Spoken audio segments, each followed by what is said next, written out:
الذين آتيناهم الكتاب يتلونه حق تلاوته أولئك يؤمنون به ومن يكفر به فأولئك هم الخاسرون. يا بني إسرائيل اذكروا نعمتي التي أنعمت عليكم وأني فضلتكم على العالمين. واتقوا يوما لا تجزي نفس عن نفس شيئا ولا يقبل منها عدل ولا تنفعها شفاعة ولا هم ينصرون.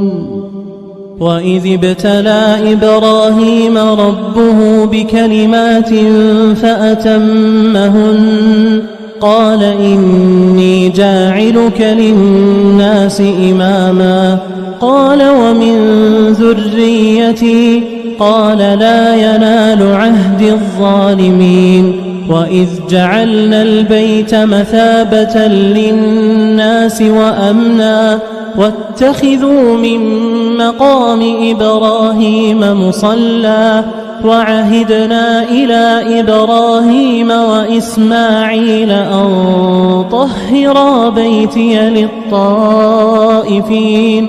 للطائفين والعاكفين والركع السجود. وإذ قال إبراهيم رب اجعل هذا بلدا آمنا وارزق أهله من الثمرات من آمن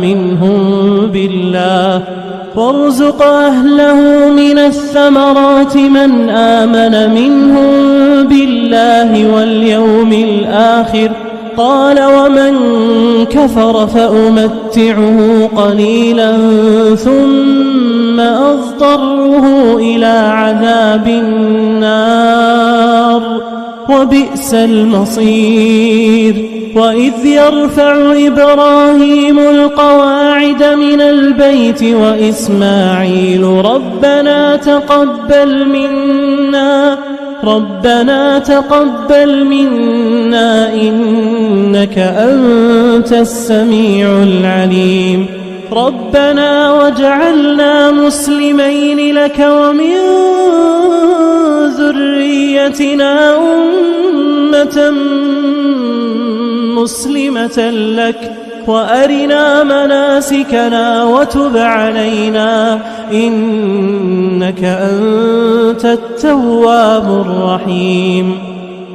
ربنا وابعث فيهم رسولا منهم يتلو عليهم آياتك ويعلمهم الكتاب والحكمة ويزكيهم إنك أنت العزيز الحكيم. ومن يرغب عن ملة إبراهيم إلا من سفه نفسه ولقد اصطفيناه في الدنيا وإنه في الآخرة لمن الصالحين.